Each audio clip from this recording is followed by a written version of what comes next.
So good morning all. Welcome to Learners Academy.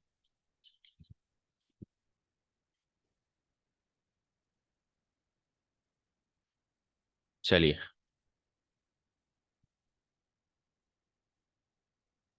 तो who said 6 exercises है?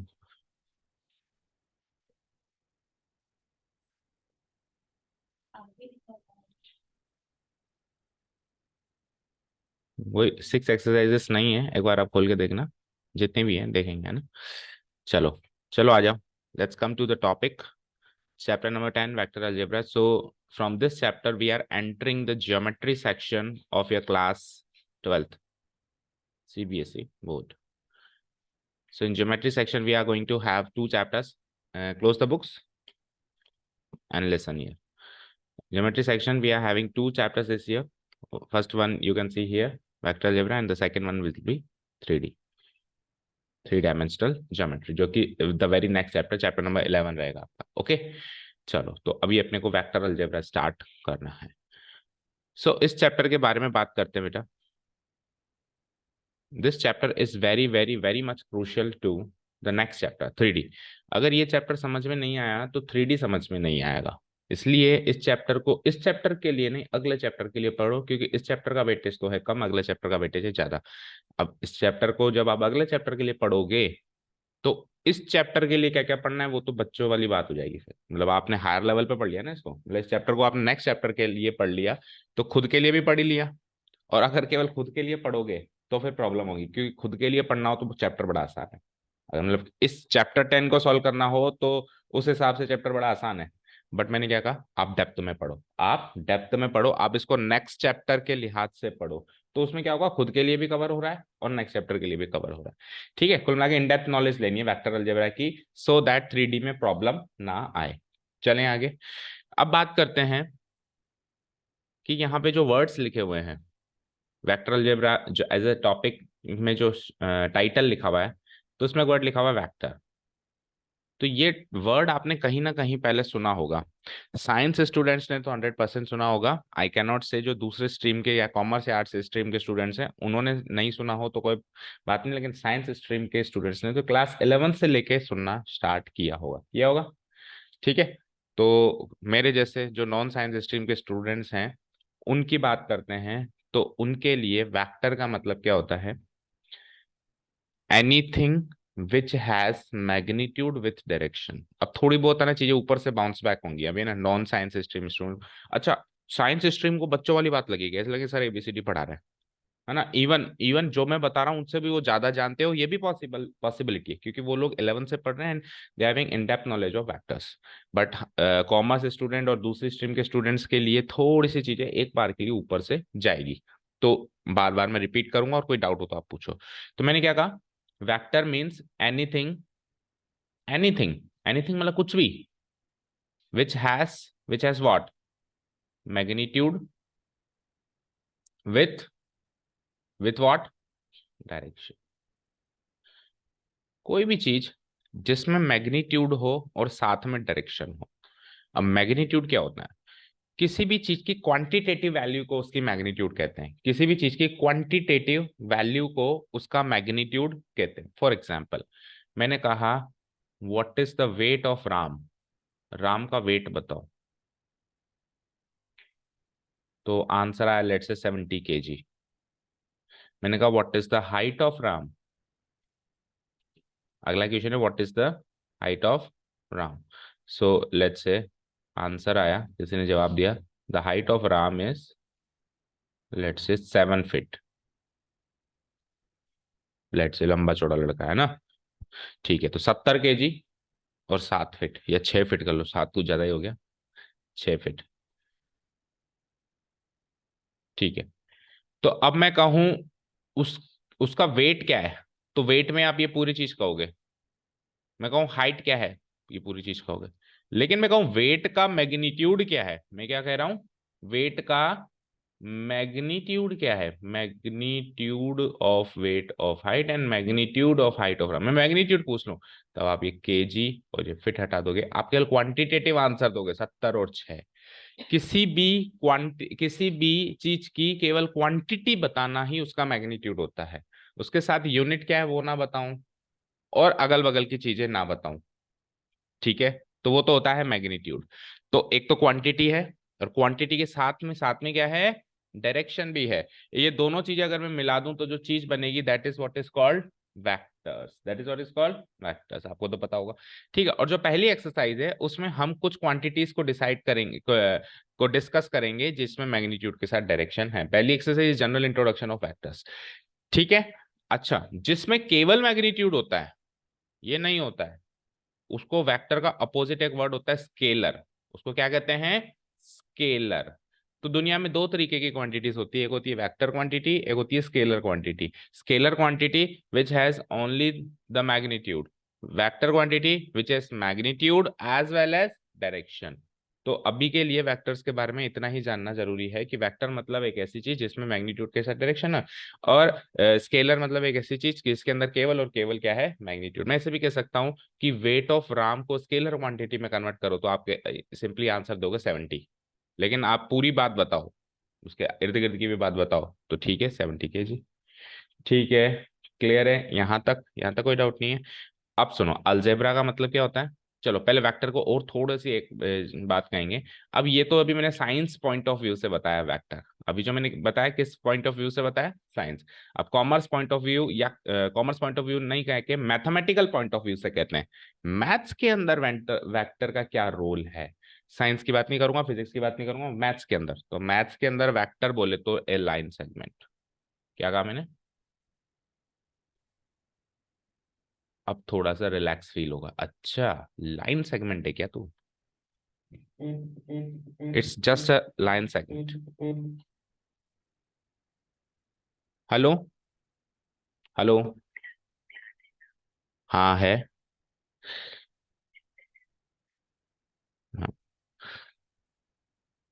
Vector means अ line segment.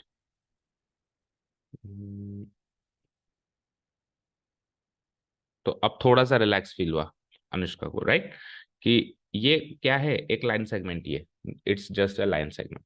फिर बात करते हैं सर, लाइन सेगमेंट तो नाइन्थ क्लास में भी पढ़ा था, line segment A B, line segment B C P Q, क्या था, एक लाइन के अंदर अगर हम उसका एक सेगमेंट काट दें जिसके दो एंड पॉइंट्स हो, मतलब line means that is no end point, line segment means which is two end points, starting point fix, end point fix, उसको हम लाइन सेगमेंट कहते हैं। For example line segment A B, for example line segment A B, for example line segment P Q, for example line segment X Y, ये सब line segments ही तो हैं, तो यही वेक्टर्स हैं।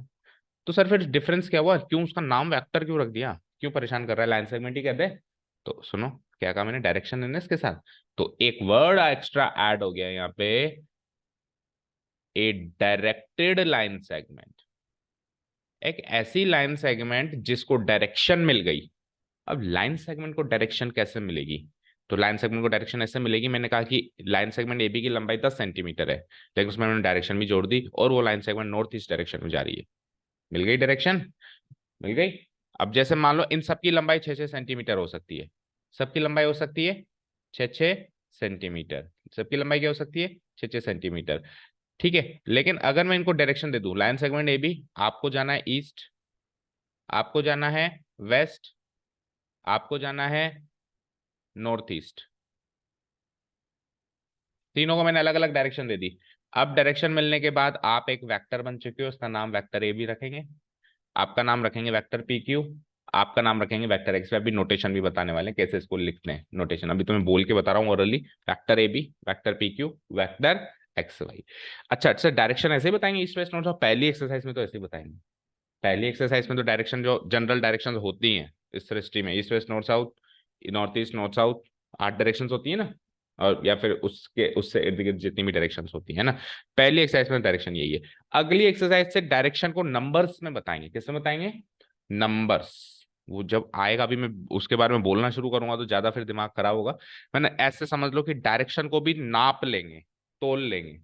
भाई ईस्ट डायरेक्शन को एक 3D स्पेस के अंदर, ईस्ट डायरेक्शन 3D स्पेस में कौन सी साइड होगी, उसको नंबर से उसकी डेफिनेशन नंबर से देंगे।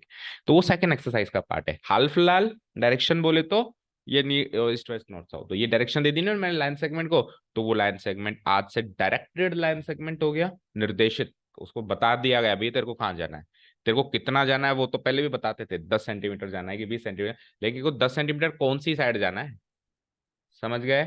मैंने कहा अनुष्का आप 1.5 किलोमीटर जाओ, तो ये तो स्केलर क्वांटिटी हो गई। फिर अनुष्का ने कहा कहाँ जाना है, मैंने कहा कि ईस्ट डायरेक्शन में जाओ, तो अब ये वेक्टर क्वांटिटी होगी। ठीक है, डायरेक्टेड है वो, ठीक है, निर्देशित है, क्लियर है, यहाँ तो कोई डाउट नहीं है।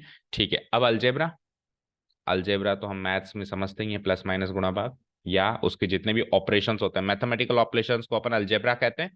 तो वेक्टर्स सीखेंगे, फिर उनका अलजेब्रा भी लगाएंगे, उनको जोड़ेंगे, उनको घटाएंगे, उनको मल्टीप्लाई करेंगे, पर डिवाइड नहीं करेंगे क्योंकि होता ही नहीं है।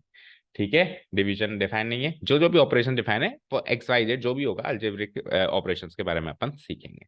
वो सेकंड एक्सरसाइज से शुरू हो गया अलजेब्रिक ऑपरेशंस, अभी तो वेक्टर की जनरल इंफॉर्मेशन, जनरल डेफिनेशन चलेगी पहले से। तो यहां तक कोई डाउट है क्या? तो क्लास 12th में या मैथमेटिक्स पॉइंट ऑफ व्यू में अनुष्का हम लोगों को इतना सीखना है कि वेक्टर बोले तो एक डायरेक्टेड लाइन सेगमेंट, ठीक है, उनको सीखने तो बाकी डिटेल में वो सीखते रहेंगे, है ना। ठीक है, क्लियर है, चलो।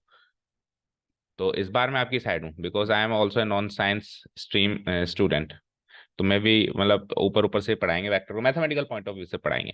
ठीक है, चलो आ जाओ। तो अब आपको लिखना क्या है, start upon science point of view से करेंगे, लेकिन बस ये बता के फिर आ जाएंगे मैथमेटिकल पॉइंट ऑफ व्यू पे। So there are two types of quantities, एक क्वांटिटी होती है स्केलर क्वांटिटी, एक होती है वेक्टर, ये सब लिखना है आपको नोट्स में। Okay, scalar quantity only the magnitude, जिसमें केवल मैग्नीट्यूड हो, मैग्नीट्यूड का मतलब न्यूमेरिक वैल्यू ऑफ एनीथिंग, किसी भी चीज की क्वांटिटेटिव वैल्यू, न्यूमेरिक वैल्यू। तो मैग्नीट्यूड के साथ फिर डायरेक्शन भी मिल जाएगा, तो वेक्टर क्वांटिटी हो जाएगी। यही समझाया अभी आपको मैंने। Now let us talk about some examples. तो एग्जांपल्स जो हैं स्केलर क्वांटिटी के एंड वेक्टर, ये आपकी पहली एक्सरसाइज में भी पहला ही क्वेश्चन है कि कुछ एग्जांपल्स दो स्केलर क्वांटिटी के, कुछ वेक्टर क्वांटिटी के। तो देखो, एज साइंस स्ट्रीम स्टूडेंट्स इन्होंने तो डिटेल में पढ़ी है सारी क्वांटिटीज को, मैथ अपन कॉमर्स स्ट्रीम या बाकी स्ट्रीम के स्टूडेंट्स हैं, नॉन साइंस स्ट्रीम, तो अपने को कुछ एक टर्म्स याद रख लेंगे, ज्यादा से ज्यादा आधा या 1 नंबर तो मैक्सिमम है, और वो भी आया तो, इससे ज्यादा का इसमें कोई क्वेश्चन नहीं बनेगा।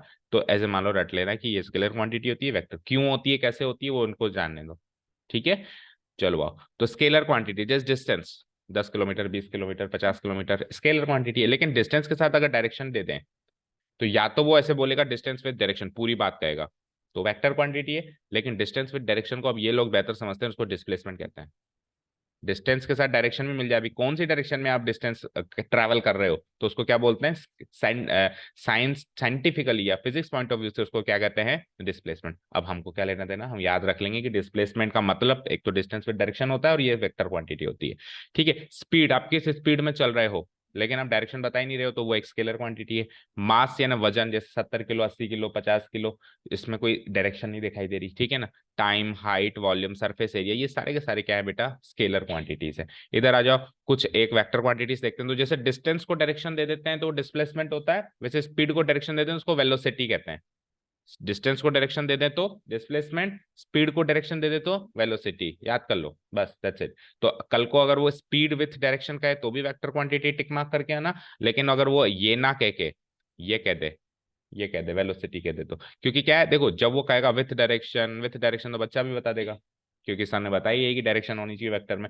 लेकिन वो speed with distance with direction ये टर्म ना कह के ये टर्म कह दे, तो अब इस टर्म के अंदर डायरेक्शन छुपी हुई है, हमको क्या पता, तो इतना याद रखना पड़ेगा। सिमिलरली एक फोर्स, एक फिजिकल क्वांटिटी होती है, फिजिक्स में होती है, तो उसको भी हम वेक्टर मानते हैं, क्योंकि फोर्स मतलब धक्का लगाना, तो कौन सी डायरेक्शन में लग रहा है। फॉर एग्जाम्पल गाड़ी फंस गई, तो मैंने कहा यार भाई धक्का लगा दो, पीछे से लगाने की किसी ने आगे से लगा दिया और फंसा दी, ये भी हो सकता है, तो मुझको डायरेक्शन देनी पड़ेगी भैया, पीछे से लगा, मेरे को डायरेक्शन देनी पड़ेगी, तो force always include some direction.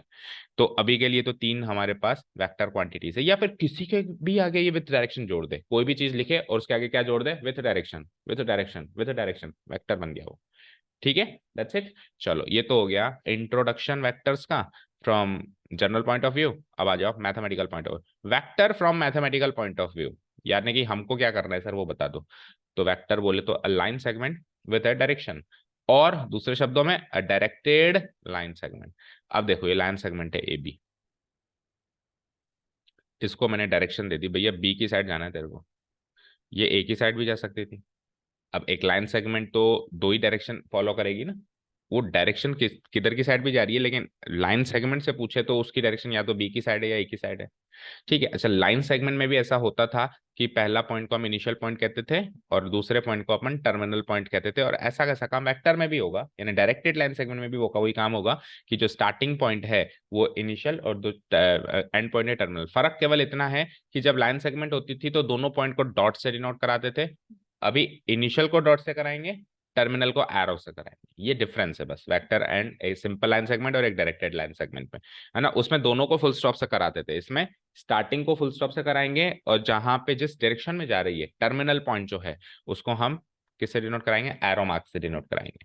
ठीक है। कई बार ये एरो मार्क उठ के बीच में भी आ जाता है, ठीक है ना, तो भी यही बात है कि बी की तरफ से वो जा रही है तो बी ही टर्मिनल पॉइंट माना जाएगा। वन मोर थिंग, अच्छा इसको लिखता है कैसे, हम लिखेंगे भी सी, इसमें भी लिख दिया मैंने। अगर मैं सिंपली ए बी लगा दूं तो ए बी एक लाइन सेगमेंट है ए बी, लेकिन इसको वेक्टर डिनोट कराने के लिए ऊपर इस तरीके का नोटेशन, ये नोटेशन है, ये नोटेशन है। ठीक है। अच्छा अब एक और चीज सुनो, कल को अगर इसकी डायरेक्शन बी की साइड ना होके ए की साइड है तो अनुष्का ऐसे मत कर देना, ये गलत हो गया। नहीं, this is not any type of note, ये कोई नोटेशन नहीं है। नोटेशन तो इधर ही है, फिर से लिखूं कैसे, आप ए बी को बी ए लिखो, B initial point A terminal, ये लिखने का तरीका है। आप एरो नहीं बदल सकते, ठीक है। सिमिलरली हम लाइन सेगमेंट के साथ लाइन की बात करते थे, या एंगल, हमने नाइन्थ क्लास में एंगल सीखे तो एंगल को जैसे एंगल ए बी सी भी कह सकते हैं, सिंगल लेटर में भी कहते थे। तो सिमिलरली अगर हम वेक्टर को टू लेटर में कहें तो ए बी, और सिंगल लेटर में कहें तो स्मॉल लेटर लिखना पड़ेगा, लेकिन ठीक है, small letter A small letter B और उसके ऊपर वेक्टर के लिए ये साइन तो लगाना ही पड़ेगा। ठीक है ना, क्लियर है, नो डाउट्स। ठीक है। दोनों के अपने अपने मायने, कई बार ये नोटेशन जरूरी होता है, कई बार ये नोटेशन जरूरी होता है। ये नोटेशन कब जरूरी होता है, जब आपको स्पेसिफिकली मेंशन करना है कि स्टार्ट कहाँ से हो रहा है, खत्म कहाँ, किस डायरेक्शन में जा रहा है। ये नोटेशन कब जरूरी होता है, जब आपको कुछ अल्जेब्रिक ऑपरेशंस करनी हो, तो अल्जेब्रिक ऑपरेशंस में जब आप वेक्टर्स को जोड़ना हो तो बार बार डबल लेटर लिखने में हैक्टिक फील होता है, तो स्मॉल लेटर में लिख के फटाफट से अल्जेब्रिक ऑपरेशंस लगा दिया जाता है, जोड़ दिया जाता है, घटा दिया जाता है। तो दोनों के अपने अपने रोल हैं, ठीक है, दोनों लिखने आपको आने चाहिए।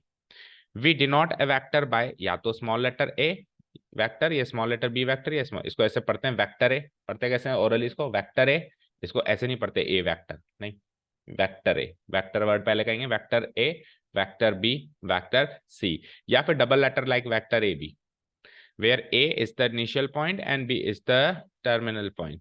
मैग्नीट्यूड ऑफ वेक्टर, वेक्टर में दो चीजें हैं, तो एक डायरेक्शन है और एक मैग्नीट्यूड है। मैग्नीट्यूड के बारे में खास बताया गया है, देखो, since in this chapter vector means A directed line, इस चैप्टर में वेक्टर का मतलब क्या है, एक डायरेक्टेड लाइन सेगमेंट, तो उसके मैग्नीट्यूड का मतलब क्या होगा, उस डायरेक्टेड लाइन सेगमेंट की लंबाई। ठीक है, फिर से सुनो, इस चैप्टर में वेक्टर का मतलब क्या है, directed line segment. Directed line segment जो होगी उसकी डायरेक्शन होगी, लेकिन है तो वो लाइन सेगमेंट, यानी हर एक लाइन सेगमेंट की लंबाई फिक्स होती है। तो फिर मैग्नीट्यूड ऑफ वेक्टर का मतलब क्या है, वो जो डायरेक्टेड लाइन सेगमेंट कह रहे हो उसकी लंबाई इसका मैग्नीट्यूड है। ठीक है, जैसे मैंने एक वेक्टर बनाया, वेक्टर ए बी बना दिया, यहां से स्टार्ट यहां से खत्म। तो अगर ये वेक्टर है तो उसमें दो चीजें होंगी, एक तो मैग्नीट्यूड, एक तो इसकी लेंथ होगी, और एक इसकी डायरेक्शन होगी। डायरेक्शन क्या है, बी की साइड से डायरेक्शन है, बी की तरफ डायरेक्शन है, या know east west north south में कहते हैं तो ईस्ट डायरेक्शन है, लेकिन इसकी कुछ लंबाई भी होगी। लेट्स से इसकी लंबाई है 5 सेंटीमीटर, तो ये 5 सेंटीमीटर इस लाइन सेगमेंट की तो लंबाई है, लेकिन इस वेक्टर का मैग्नीट्यूड, बोलने का तरीका है बस। ठीक है। अब अगर मैं इसको लाइन सेगमेंट से के लिहाज से देखूं तो मैं कैसे लिखूंगा, ए बी बराबर 5 सेंटीमीटर, लेकिन अगर इसको वेक्टर के लिहाज से देखूं तो पता है कैसे लिखूंगा, वेक्टर, ध्यान से देखना, वेक्टर ए बी का मैग्नीट्यूड बराबर 5 सेंटीमीटर। मैग्नीट्यूड दर्शाने के लिए उस वेक्टर को दो बार्स में पैक कर दिया जाता है, remember it is not modulus. अब अपन अलजेब्रा से बाहर आके ज्योमेट्री में आ गए। हाँ, तो मीनिंग करीब करीब मॉडुलस जैसा निकल रहा है, क्योंकि मॉडुलस में क्या करते थे, इर्द गिर्द की चीजें हटा के केवल क्वांटिटी निकाल के देते थे, इसमें भी वही कर रहे हैं। तो मीनिंग करीब करीब वैसा है, इसलिए तो नोटेशन भी वैसा ही रखा कि आप रिलेट कर सको, but remember it is not modulus. ठीक है, क्लियर है। तो इस अगर लाइन सेगमेंट के लिहाज से मैं कहता तो लाइन सेगमेंट ए बी बराबर 5 सेंटीमीटर कहता, तो लाइन सेगमेंट ए बी को लिखने के लिए ऐसे तो नहीं लिखना पड़ता है line segment A B, simply A B का मतलब लाइन सेगमेंट ए बी, लेकिन वेक्टर लिखने के लिए वेक्टर लिखना पड़ेगा। लेकिन अगर मैं वेक्टर ए बी लिख दूं, सिंपली वेक्टर ए बी, तो इसमें तो अभी डायरेक्शन भी है, इसमें तो अभी डायरेक्शन भी है, मेरे को मैग्नीट्यूड की बात करनी है, डायरेक्शन को हटाना है, तो फिर मैं ये डंडे लगा दूंगा, यानी कि अब डायरेक्शन की बात नहीं हो रही है, उसके पास डायरेक्शन मानता हूं, लेकिन मैं अभी बात मैग्नीट्यूड की कर रहा हूँ, उसकी लंबाई की बात कर रहा हूँ, तो इक्वल टू 5 सेंटीमीटर। तो सिंपल सी भाषा में बात करें तो जिस डायरेक्टेड लाइन सेगमेंट के बारे में आप बात कर रहे हैं उसकी लंबाई ही उसका मैग्नीट्यूड होता है, लंबाई बोले तो मैग्नीट्यूड, सिंपल सी बात है, कितनी लेंथ है वो उसका मैग्नीट्यूड। ठीक है। और इस magnitude of vector A B को, या स्मॉल लेटर में तो ऐसे को हम डिनोट कैसे कराते हैं, बार्स के अंदर क्लॉज करा के, इसको पढ़ते भी ऐसे ही है, magnitude vector A B, magnitude vector A, ना कि modulus vector A B, magnitude vector A B. ठीक है, नेक्स्ट। अच्छा, लेंथ कभी नेगेटिव होती है? लेंथ मैक्सिमम टू मैक्सिमम ज्यादा से ज्यादा 0 हो सकती है, नेगेटिव नहीं हो सकती। इसीलिए magnitude of vector A be less than 0 is not possible, नीचे पढ़ो, इज नॉट पॉसिबल, कभी भी ऐसा हो ही नहीं सकता। ये चीज लिखी हुई आ रही है, ये मैथमेटिकली गलत है, ये या तो इक्वल टू 0 हो सकती है या ग्रेटर देन 0 हो सकती है, but less than 0 is not possible.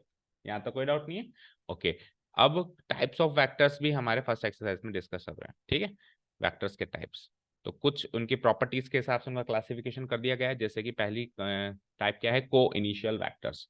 देखो नाम से पता चल रहा है, को मतलब कॉमन, इनिशियल मतलब इनिशियल पॉइंट, तो जिन वेक्टर्स के इनिशियल पॉइंट कॉमन हो या सेम हो उनको हम को इनिशियल वेक्टर्स कहते हैं, दो या दो से ज्यादा, two or more vectors with the same initial point, very easy. जैसे कि यहाँ पे देखो vector A B, vector A C, vector A D, तीनों ए से ही उपजे, अलग अलग डायरेक्शन में जा रहे हैं लेकिन स्टार्ट तो ऐसे ही हुए हैं, तो ऐसे वेक्टर्स को हम क्या कहेंगे, coinitial vector, very easy. Here vector A B, vector A C, A D are coinitial vector with the same initial point A, that is A, clear, very easy. चले next.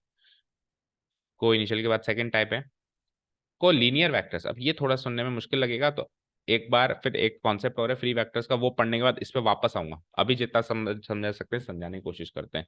देखो को linear vectors अगर मैं हटा दूं, तो को linear points सीखे थे अपन ने पहले। को लीनियर पॉइंट्स क्या होते हैं, जो एक ही लाइन पे लाया करें, तो को लीनियर वेक्टर्स क्या होंगे, जो एक ही लाइन पे लाया करें, ऐसे वेक्टर्स। अब को लीनियर वेक्टर्स ऐसे नहीं है जो उस लाइन पर लाया कर रहे हैं, थोड़ी सी डेफिनेशन में स्लाइट डिफरेंस है, जो एक लाइन के पैरेलल है।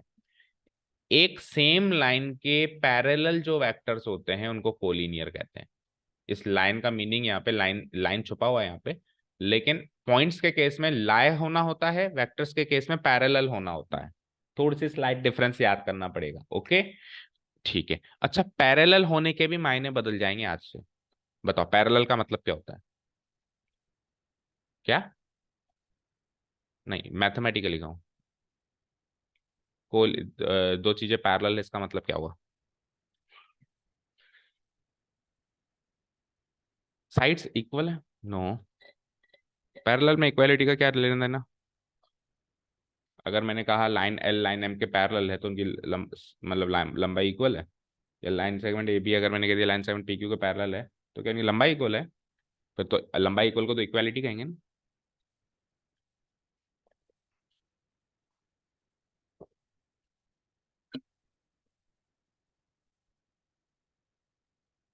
बताओ, हद हो गई, क्लास 12th के स्टूडेंट्स पैरेलल की होने की डेफिनेशन नहीं डिफाइन कर पा रहे, what is meant by being parallel. अगर मैंने कहा A B is parallel to B C, या A B is parallel to P Q, तो इससे क्या समझते हो आप, क्या मतलब है इस चीज का, तो क्या मतलब होता है पैरेलल का, कैसे बनाओगे आप इसका पिक्चोरल रिप्रेजेंटेशन कैसे दोगे इस चीज का, बोलो। जिस A B parallel to P Q आपको पिक्चोरली रिप्रेजेंट करना है तो कैसे बनाओगे?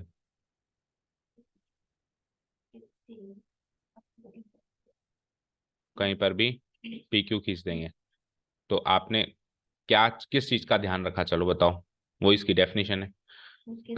आपने पी क्यू ऐसे क्यों नहीं खींची, आपने पी क्यू ऐसे क्यों नहीं खींची, आपने पी क्यू ऐसे क्यों नहीं खींची, आपने ऐसे क्यों खींची, किस चीज का ध्यान रखा आपने, किस उस लाइंस में किस बात का ध्यान रखा आपने, पी क्यू ऐसे क्यों खींची, मुझे बताओ। अभी मैं पी क्यू ऐसे बना दूं तो वो पैरेलल है क्या? तो ये पैरेलल क्यों नहीं है और ये पैरेलल क्यों है? क्योंकि ये इंटरसेक्ट कर रही हैं और ये कभी इंटरसेक्ट नहीं करेंगी। दुनिया में दो तरीके की लाइंस होती हैं, intersecting lines and parallel lines. या तो भिड़ती हैं या नहीं भिड़ती हैं। जो भिड़ जाएं वो इंटरसेक्टिंग हैं, जो कभी भी ना भिड़ें उनको हम क्या कहते हैं? पैरेलल। तो पैरेलल की डेफिनेशन है विच डू नॉट इंटरसेक्ट। अभी मैं इसको इधर कितनी भी साइड एक्सटेंड कर दूं, कितना भी एक्सटेंड कर दूं, कितना भी एक्सटेंड कर दूं, they will not intersect each other at any point. तो उसको बोलते हैं बीइंग पैरेलल। ठीक है। लेकिन अभी ये डेफिनेशन भी पुरानी हो गई। जो अभी मैंने आपको बताई यह डेफिनेशन आपको अब तक पता होनी चाहिए थी, लेकिन अब मैं न्यू डेफिनेशन डिफाइन करने वाला हूँ बीइंग पैरेलल की। वो भी आपको पता है, लेकिन अभी उस वाले पॉइंट पे ज्यादा ध्यान दिया जाएगा। देखो, पैरेलल होने का मतलब ये होता है, आज से याद रखना या मोर स्पेसिफिकली याद रखना, जिनके बीच की डिस्टेंस कांस्टेंट हो। जिनके बीच की डिस्टेंस कांस्टेंट हो। फॉर एग्जांपल अभी वाली केस ले लेते हैं, line segment A B and line segment P Q. अगर इनके बीच की दूरी हर एक पॉइंट पे कांस्टेंट है, हर एक पॉइंट पे इनके बीच की दूरी क्या है? कांस्टेंट। लाइक इधर जितनी दूरी है आगे भी उतनी ही दूरी है, एक मिलीमीटर भी ऊपर नीचे नहीं है। क्योंकि अगर एक मिलीमीटर भी ऊपर नीचे हो गई तो फिर आगे चल के वो भिड़ जाएंगी। अगर दूरी बराबर है तो नहीं बढ़ेंगी, लेकिन हल्का स्लाइड भी अगर डिफ्लेक्शन है, 1 मिलीमीटर, मान लो यहाँ पे 5 सेंटीमीटर की दूरी है और आगे चल के 4.9 सेंटीमीटर की दूरी है, 1 मिलीमीटर का ही डिफरेंस है, यानी और आगे कम होगा, फिर और आगे कम होगा, फिर अगर एक का भी थोड़ा सा भी डिफरेंस हो गया तो वो आगे चल के भिड़ने वाली है, फिर वो पैरेलल नहीं है, फिर वो इंटरसेक्टिंग लाइन सेगमेंट्स हैं। ठीक है। तो पैरेलल का मतलब क्या हो गया आज से बताओ? जिनके बीच की डिस्टेंस बराबर मतलब हर जगह एक ही रहती है, बदलती नहीं है, वेरिएबल नहीं रहती, क्या रहती है? कांस्टेंट रहती है। और वैसे जनरल बात करें तो पैरेलल का मतलब क्या होता है? Which do not intersect. जो इंटरसेक्ट ना करे वो पैरेलल है। ठीक है। अब देखो, मैंने एक यहाँ पे एक लाइन सेगमेंट बनाई, एक लाइन बनाई, सेम लाइन लिखा हुआ है ना, मैंने एक लाइन बनाई, line L. Line L, line को स्मॉल लेटर से डिनोट कराते हैं। इस लाइन और इस ये वेक्टर ए बी है, ये दोनों पैरेलल है। ये वेक्टर एफ ई है, ये दोनों भी पैरेलल है। कौन? ये लाइन से। ये वाला वेक्टर इस लाइन एल से पैरेलल है, क्योंकि दिख रहा है कि सर मैं इसको आगे कंटिन्यू करूंगा तो ये लाइन एल से नहीं भिड़ेगा, तो ये पैरेलल है। ये वेक्टर एफ ई है। इसको पहली बात तो देखो, वेक्टर की बात कर रहे हैं तो दोनों साइड तो बढ़ नहीं सकता, वो बी की साइड से ही बढ़ेगा, ए की साइड से, क्योंकि तो इनिशियल पॉइंट है ना। लाइन सेगमेंट की वो जो होती है जो दोनों साइड एक्सटेंड हो सकती है, वेक्टर दोनों साइड एक्सटेंड तो होगा नहीं। और एफ ई कहाँ से एक्सटेंड होगा? यहाँ से। तो इसको मैं आगे एक्सटेंड करूँ तो भी ये लाइन एल से नहीं बढ़ेगा। तो मैं कह सकता हूँ ना कि vector A B is parallel to line L. और मैं कह सकता हूं ना vector F E is parallel to line L.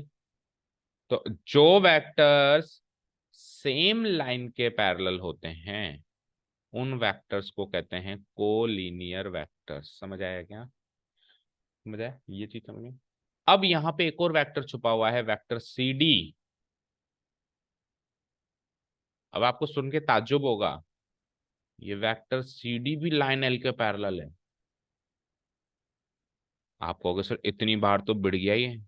Parallel का मतलब क्या होता है? जो भिड़े ही ना। ये देखो कितनी बार भिड़ रहा है, एक तो सी पे खुद पे भिड़ गया, फिर हजारों करोड़ों पॉइंट्स हैं सी और डी के बीच में, ये तो बहुत बार भिड़ गया। तो how can vector C D be parallel to line L? This is not digestible at all. Vector A B parallel था लाइन एल के, मान लिया, क्योंकि वो नहीं भिड़ रहा लाइन एल से। वेक्टर एफ ई भी पैरेलल था लाइन एल से, वो भी डाइजेस्टेबल था, पर ये डाइजेस्ट नहीं हो रहा। तो मैंने क्या कहा? पैरेलल की दूसरी डेफिनेशन याद करो। पैरेलल का मतलब जिनके बीच की दूरी कांस्टेंट। जिनके बीच की दूरी कांस्टेंट। अब उस डेफिनेशन से चलते हैं। तो मुझे बताओ, वेक्टर ए बी और वेक्टर ए बी और लाइन एल के बीच की दूरी कांस्टेंट है। मान लो 1 सेंटीमीटर है तो हर जगह 1 सेंटीमीटर है। वेक्टर एफ ई और लाइन एल के बीच की दूरी भी कांस्टेंट है, मान लो ये 1.5 सेंटीमीटर है तो हर जगह 1.5 सेंटीमीटर है। अब मैं किसी ने कहा कि वेक्टर सी डी और लाइन एल के बीच की दूरी क्या है, तो आप कहोगे 0 यूनिट्स। कुछ दूरी नहीं है उनके बीच में, चिपके में बिल्कुल एक दूसरे के ऊपर कोइंसाइड कर रहे हैं, तो 0 यूनिट डिस्टेंस है। तो हर एक पॉइंट पे जीरो है क्या? बिल्कुल। यहाँ पर भी 0 यूनिट डिस्टेंस, यहाँ पर भी 0 यूनिट डिस्टेंस, यहाँ पर भी 0 यूनिट डिस्टेंस, यहाँ पर। तो फिर डिस्टेंस जो भी है लेकिन है तो कांस्टेंट। तो पैरेलल की डेफिनेशन ये याद रख लेंगे कि जिनके बीच की दूरी कांस्टेंट होती है, तब समझ में आएगा कि सी डी भी वाकई में लाइन एल से पैरेलल है। तो फिर उस लिस्ट में ए बी और एफ ई के साथ सी डी को भी जोड़ लो, तीनों ही कोलीनियर हैं, क्योंकि तीनों ही एक ही लाइन से, लाइन एल से पैरेलल। ये भी इससे पैरेलल, ये भी इससे पैरेलल, ये भी इससे पैरेलल। समझ गए क्या? कोलिनियर, ये थोड़ा सा सुनने में, ये समझने में दिक्कत आ सकती है, तो ध्यान से क्लियर है ये सारी चीज, और पहली एक्सरसाइज में इसका क्वेश्चन भी है। ठीक है, vector A B, vector C D, vector E F are collinear vectors because they are all parallel to the same line, and that same line is line L, that same line is line L. Clear है? ठीक है। हाँ, हाँ एक दूसरे के भी parallel है, लेकिन एक दूसरे के पैरेलल होना तो मैं ऐसे कह देता, vector A B parallel to vector C D parallel to vector F E, ऐसे कह देता मैं।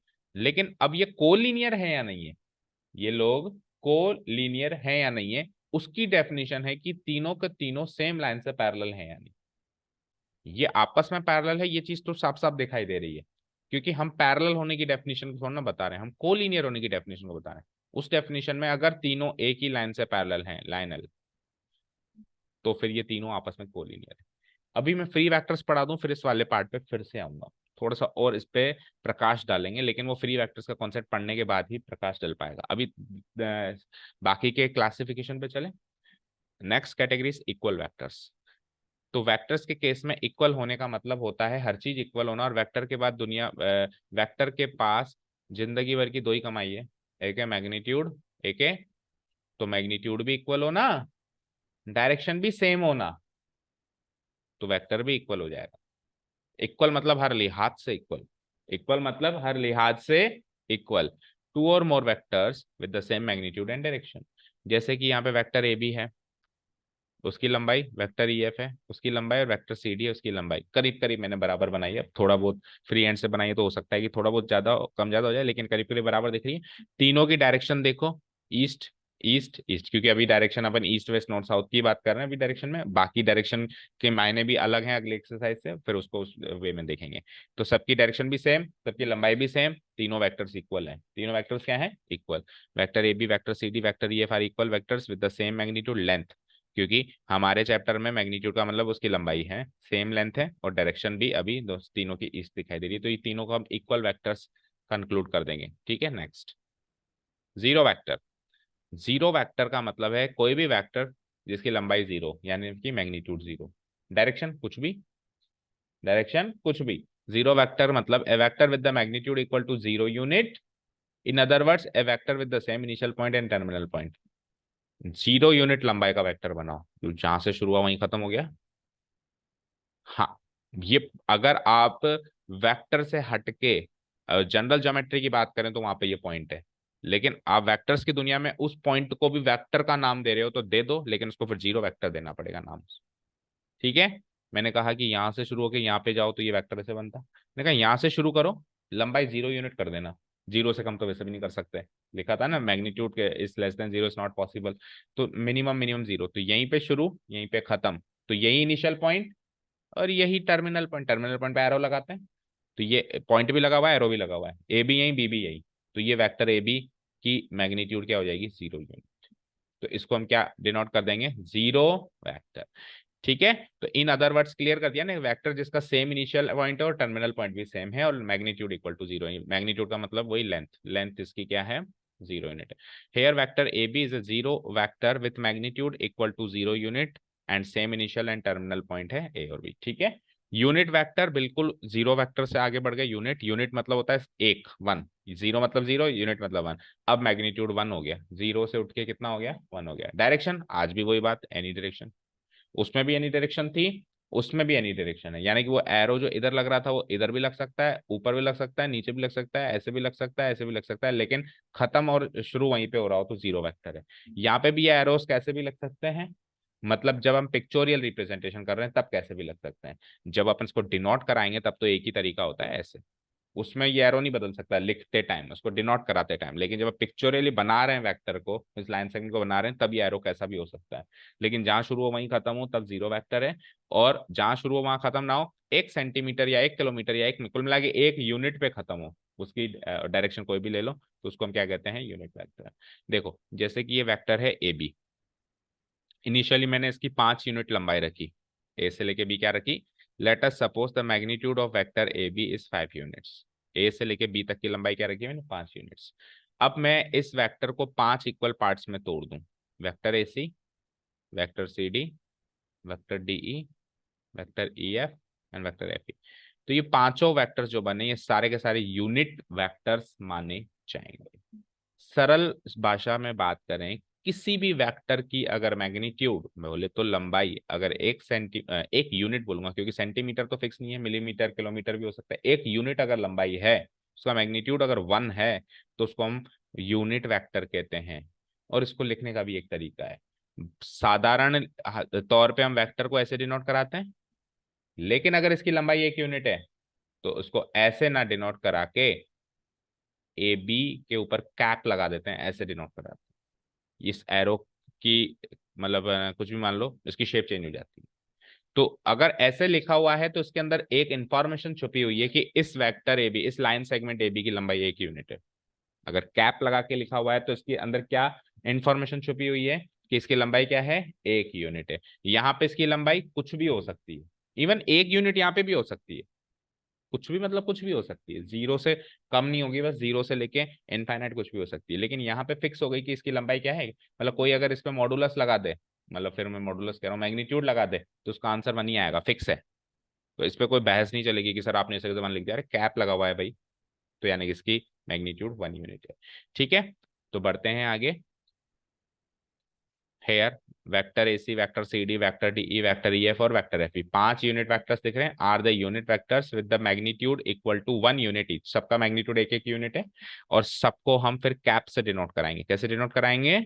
It is denoted by vector, भाई वेक्टर ए बी नहीं, कैसे बोलते हैं इसको, बोल के बताओ सृष्टि। ए बी कैप, कैसे बोलते हैं? A B cap. और इसको स्मॉल लेटर में भी लिख सकते हैं चाहे तो, जैसे अपन स्मॉल लेटर में ऐसे लिखते थे तो आज की तारीख में ऐसे लिख देंगे, अगर उसकी मैग्नीट्यूड 1 है। सरल सी भाषा में बात करें तो ए बी कैप और ए कैप एक यूनिट वेक्टर है अगर इसका मैग्नीट्यूड 1 है। अगर इसका मैग्नीट्यूड 1 नहीं है तो फिर ये यूनिट वेक्टर नहीं है। When magnitude of vector A B या magnitude of vector A equal to 1 unit, तब हम इसको लिखेंगे तो ऐसे, बोलेंगे ऐसे। ठीक है, डन। सो क्या 5 तरीके के वेक्टर्स पढ़ लिए, कोइनिशियल, कोलिनियर, इक्वल, देन उसके बाद जीरो और यूनिट। सर आपने 2 वेक्टर्स अभी तक ऐसे बताया मुझे जिसमें डायरेक्शन का कोई लेना देना ही नहीं है। अभी इसमें इसकी डायरेक्शन इधर भी हो सकती थी, जैसे जो 5 यूनिट वेक्टर्स तोड़े मैंने, तो किसी की डायरेक्शन इधर हो जाए तो भी वो यूनिट वेक्टर है, क्योंकि उसकी लंबाई आज भी 1 सेंटीमीटर ही। ठीक है, तो आपने दो जो रिसेंट में वेक्टर्स अभी बताया उसमें डायरेक्शन से कोई लेना देना नहीं था, लेना देना था मैग्नीट्यूड से। मैग्नीट्यूड 0 है तो जीरो वेक्टर, मैग्नीट्यूड 1 है तो यूनिट वेक्टर। अब कुछ ऐसा वेक्टर भी है जिसमें डायरेक्शन से लेना देना है, वो अगला आ गया। अब जो वेक्टर है उसमें लंबाई से कोई लेना देना नहीं है, अब किससे लेना देना है? डायरेक्शन से। और वो लास्ट टाइप का वेक्टर है हमारा नेगेटिव ऑफ ए वेक्टर। किसी भी वेक्टर का नेगेटिव वेक्टर क्या कहलाता है? क्या कहलाता है? उसी वेक्टर की डायरेक्शन को अपोजिट कर देना। अपोजिट, अगर ईस्ट है तो वेस्ट, नॉर्थ है तो साउथ, है ना, ईस्ट नॉर्थ ईस्ट है तो साउथ वेस्ट, साउथ ईस्ट है तो नॉर्थ वेस्ट, एग्जैक्टली उल्टा कर देना। या फिर चलो sir east west north south तक कब तक काम चलाओगे, अगले एक्सरसाइज से तो आप ईस्ट वेस्ट नॉर्थ साउथ नहीं कहोगे ना, तो ऐसे कह लेते हैं बी की तरफ डायरेक्शन है तो ए की तरफ, और ए की तरफ डायरेक्शन है तो बी की तरफ। अभी तो समझ में आया? तो फुटवेयर पहन के आओ, पहन रखे हैं, ठीक है ना। ए की तरफ से डायरेक्शन है तो बी की तरफ, बी की तरफ से डायरेक्शन है तो ए की तरफ। ऐसे वेक्टर्स को हम क्या कहते हैं? Negative of A vector. The negative of A vector is a vector with the same magnitude. Magnitude अब की बार मतलब जो ओरिजिनल वेक्टर का था वो रखना है, हाँ उसका मैग्नीट्यूड कुछ भी हो सकता है, 10 यूनिट, 20 यूनिट, 50 यूनिट। लेकिन अब जब आप उस वेक्टर की नेगेटिव वेक्टर की बात कर रहे हो तो जो उधर था वो का वही रखना है, और डायरेक्शन एग्जैक्टली अपोजिट कर देंगे। जैसे कि आप यहाँ पे लाइन सेगमेंट ए बी देख पा रहे हो, और line segment DC, line segment का है तो कुछ भी कह सकते हैं डीसी सी डी, लेकिन वेक्टर का है तो कुछ ही नहीं कह सकते। समझ गए ना? लाइन सेगमेंट ए बी कह लो या बी ए कह दो, एक ही बात है। जैसे कि लाइन सेगमेंट ए बी बराबर लाइन सेगमेंट बी ए, कोई इसको मैथमेटिकली गलत नहीं कहेगा। लेकिन अगर मैं दोनों पे वेक्टर्स लगा दूं तो अब दिक्कत आ गई। अब पता है क्या करना पड़ेगा? नेगेटिव लगाना पड़ेगा, क्योंकि डायरेक्शन अपोजिट है ना। इसका इनिशियल पॉइंट है ए, इसका टर्मिनल पॉइंट है बी, और इसका अपोजिट एग्जैक्टली कर दूं तो इनिशियल पॉइंट बी और टर्मिनल पॉइंट ए, लंबाई सेम, तो फिर मेरे को ये वेक्टर लगाते इधर माइनस का साइन लगाना पड़ेगा, क्योंकि ये वेक्टर इस वेक्टर का निगेटिव है। ठीक है, समझे? तो vector A B and vector C D की लंबाई सेम है, लेकिन डायरेक्शन अलग अलग है, ये ईस्ट में है तो ये वेस्ट में है। तो here vector A B and vector C D are the negative vectors of each other. दोनों एक दूसरे के नेगेटिव है, वो इसका नेगेटिव है और वो इसका मैग्नीट्यूड है, क्योंकि दोनों का मैग्नीट्यूड है सेम, बट डायरेक्शन है अपोजिट टू ईच अदर। ठीक है, the negative of vector A B, या वेक्टर ए को हम डिनोट कराते हैं माइनस वेक्टर ए बी या माइनस वेक्टर, अभी बताया माइनस साइन लगाते हैं। तो यहाँ पे वेक्टर ए बी को लिखा जा सकता है negative of vector C D, और वेक्टर सी डी को लिखा जा सकता है negative of vector A B. ये इसका नेगेटिव और ये इसका नेगेटिव। तो यहाँ पे क्लासिफिकेशन ऑफ वेक्टर्स होता है खत्म। अब जो कि मैंने कहा था कॉन्सेप्ट ऑफ फ्री वेक्टर्स, ये क्या है ना। देखो, फ्री वेक्टर्स ये सब आपकी बुक में गिवन है, आप एक बार गो थ्रू करना, सब कुछ each and everything is there given in your book. देखो, फ्री वेक्टर्स एक ऐसा कॉन्सेप्ट है मैथ्स में या वेक्टर्स की दुनिया में जो हमको अलाउ करता है। क्या करता है? अलाउ करता है, परमिशन देता है कि आप वेक्टर्स को डिस्प्लेस कर सकते हो। डिस्प्लेस करना मतलब अपनी प्लेस से हटा सकते हो, कहीं दूसरी जगह शिफ्ट कर सकते हो। लेकिन शर्त यह है कि वो डिस्प्लेसमेंट पैरेलल डिस्प्लेसमेंट होना चाहिए। कैसा डिस्प्लेसमेंट होना चाहिए? जैसे वेक्टर ऐसे है, क्योंकि हम ऑब्वियसली वेक्टर को अभी तो 2D में बात कर रहे हैं, अभी अगली एक्सरसाइज हम उसको 3D में बात करेंगे। सेकंड एक्सरसाइज से वेक्टर 3D में बात की जाएगी बेटा, है ना। तो वेक्टर एक प्लेन पे नहीं होगा, स्पेस में होगा। तो वेक्टर ए बी अगर स्पेस में ऐसे है तो आप इसको इधर उधर शिफ्ट कर सकते हो, लेकिन आपको पैरेलल डिस्प्लेसमेंट करना पड़ेगा, ऐसे ऐसे ऐसे। ये पैरेलल डिस्प्लेसमेंट होता है। आप ऐसे नहीं कर सकते कि इसकी डायरेक्शन ऐसे कर दिया आपने, ये पैरेलल डिस्प्लेसमेंट नहीं है। तो आपको अलाउ किया जाता है कि आप वेक्टर्स को फ्रीली डिस्प्लेस कर सकते हो to have a better understanding of vectors, to understand the concept, या वेक्टर से रिलेटेड दूसरी प्रॉब्लम्स को सॉल्व करने के लिए आप फ्रीली डिस्प्लेस कर सकते हो, बट पैरेलल डिस्प्लेसमेंट होनी चाहिए। द कॉन्सेप्ट अलाउस, हमको परमिशन मिल गई है टू मूव और डिस्प्लेस एनी वेक्टर, स्पेस में किसी भी वेक्टर को। हाँ, उसका मैग्नीट्यूड नहीं बदल सकते, उसकी डायरेक्शन नहीं बदल सकते। दोनों ही बदल दिए तो फिर वेक्टर ही बदल गया, क्योंकि इक्वल वेक्टर क्या होते हैं? जिसके दोनों सेम है। आप डिस्प्लेस कर सकते हो, बस अपनी पोजीशन से हटा सकते हो फ्रीली, तभी तो उसका नाम फ्री है। Parallelly, for the purpose of solving different problems of vectors, vectors की डिफरेंट प्रॉब्लम्स को सॉल्व करने के लिए क्वेश्चन आ गया, उसमें वो अभी जिस पोजीशन पे है उससे क्वेश्चन सॉल्व नहीं हो रहा, आप डिस्प्लेस कर दो, हो सकता है उससे सॉल्व हो जाए। बट आपको डिस्प्लेस कैसा करना है? पैरेलली करना है, या यूं कहूं कि पैरेलली समझ गए होंगे। जैसे कि मान लो वेक्टर ए बी है ये, तो अब ये डिस्प्लेस होकर ऊपर चला गया, तो ये वेक्टर ए बी यहाँ ऐसे जा सकता है, आगे भी जा सकता है, आगे यहाँ पे भी आ सकता है, लेकिन ये ऐसे नहीं जा सकता, ऐसे नहीं हो सकता है वेक्टर ए बी। ये पैरेलल डिस्प्लेसमेंट नहीं है, क्योंकि डायरेक्शन बदल के चेक करो, ये ईस्ट डायरेक्शन थी सारी, मैग्नीट्यूड भी सेम था। अभी मैग्नीट्यूड तो चलो सेम रख दोगे, लेकिन आपने डायरेक्शन बदल दी, तो ये पैरेलल डिस्प्लेसमेंट नहीं है। ठीक है, अभी ये वेक्टर ये वेक्टर ये वेक्टर ये वेक्टर इक्वल माने जा सकते हैं, लेकिन ये वेक्टर और ये वेक्टर इक्वल नहीं माने जा सकते। In this chapter and in the next chapter 3D, we will consider all the vectors as the free vector. अब जब साइंस पॉइंट ऑफ स्ट्रीम में देखें, ठीक है, इनके हिसाब से देखें तो, है ना, हम लोग एक टीम में ना, तो इनके हिसाब से देखेंगे तो वेक्टर्स फ्री भी होते हैं और कुछ वेक्टर्स नॉन फ्री भी होते हैं।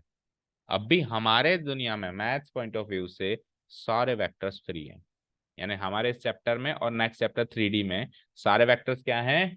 फ्री हैं। यानी कि हमको तो परमिशन मिली हुई है, इधर उधर घुमा लो इसको, इधर उधर लेके जाओ। तो यहाँ पे हमारा कॉन्सेप्ट खत्म होता है, फर्स्ट एक्सरसाइज का इंट्रोडक्टरी पार्ट खत्म होता है। अब मैंने जैसा कहा था कि फ्री वेक्टर्स के बाद एक बार कोलिनियर वेक्टर्स पे फिर से चलेंगे। तो अभी आओ कोलिनियर वेक्टर्स, देख रहे हैं।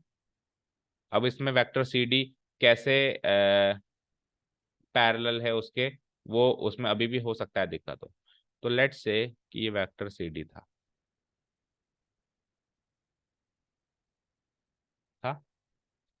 फ्री वेक्टर्स है ना हम लोग, हम इधर उधर डिस्प्लेस कर सकते हैं। अभी तो आप बहस भी कर सकते हो कि सर वेक्टर सी डी कहाँ पैरेलल है एल के, इंटरसेक्ट तो कर रहा है, लेकिन फ्री है ना। फ्री है तो इधर उधर घूम सकता है भैया ये लो इधर आ गया। क्या अब ये पैरेलल है? अभी तो पैरेलल है ना, अभी तो पैरेलल है ना। अब आप बहस करोगे कि ये भिड़ रहा है कि नहीं भिड़ रहा, नहीं भिड़ रहा, साफ साफ नहीं भिड़ रहा। तो इसीलिए वो पहले भी पैरेलल था। ठीक है, ऐसे मानो भाई, कोई ऐसे बहस कर सकता है नहीं कि सर पहले तो वेक्टर सी डी पैरेलल नहीं था एल के, क्योंकि वो बार बार भिड़ रहा है। अब वेक्टर सी डी उठ के यहाँ आ गया, अब तो पैरेलल है। अब ये भिड़ रहा है क्या? है लाइन एल से भिड़ सकता है क्या? आगे कितना भी कंटिन्यू हो जाए भिड़ सकता है क्या? नहीं भिड़ सकता ना। तो ये वेक्टर सी डी ही तो है जो उधर बैठा था, ये यही था, ये यही था। पर इसको फ्री वेक्टर्स का कॉन्सेप्ट अलाउ करता है घूमता रहे तो वो पैरेलल ही शिफ्ट होके वहां आ गया था। तो जब पहले पैरेलल था तो घूमने के वो घूम सकता है, तो ऐसा थोड़ा ना कि घूम के वो एल के ऊपर आ गया तो अब वो पैरेलल नहीं है, अभी भी वो पैरेलल है। क्योंकि वो वेक्टर अभी भी वैसा ही वेक्टर है, बस वो फ्रीली उसको खोल, जैसे मान लो नई नई नई गाड़ी मिलती है, नई नई स्कूटी मिलती है, तो ना चाहते हुए भी घूमते रहो, जरूरत नहीं है बट फिर भी चलो है ना, वो काम करे आते, मम्मी मैं 1 किलो चीनी ले आती हूँ, नहीं चाहिए यार ले आती हूँ, है ना, नया नया वो होता है रुबाब। तो इस वेक्टर सी डी को फ्री छोड़ दिया गया है ना, तो उसको यहीं पे रखना था, लेकिन वो उठ के वहां चला गया। ठीक है, तो समझ में आया ना कि क्यों पैरेलल है लाइन एल के। ये इसलिए पैरेलल है लाइन एल के क्योंकि इसको उठा के थोड़ा इधर रख के तो देखो, देखो ये कहाँ भिड़ रहा है, इससे नहीं भिड़ रहा है ना। लेकिन अगर ये पैरेलल, ये अगर वेक्टर सी डी ऐसे होता, तो अब आप इसको पैरेलली डिस्प्लेस कर दो, चाहे ऐसे कर दो चाहे ऐसे कर दो, ये जाके भिड़ेगा आगे, इधर पीछे से भिड़ जाएगा, आगे से भिड़ जाएगा। समझ गए? क्लियर है सारी बातें? ठीक है। सो टाइम हो गया है, नहीं तो हम पहली एक्सरसाइज कर पाते, लेकिन अभी फिर ये 11th वाले आ गए तो कल ही देखेंगे फिर पहली एक्सरसाइज। जितना हुआ उसको आप नोट्स में नोट डाउन कर लो, ठीक है? Okay, thank you so much for listening to us, have a nice day, keep learning and. तो पहली एक्सरसाइज वैसे तो छोटी सी है, तो कल एक काम करेंगे, पहली एक्सरसाइज करने के बाद आगे भी कंटिन्यू कर लेंगे, क्योंकि बचेगा टाइम बहुत सारा ना।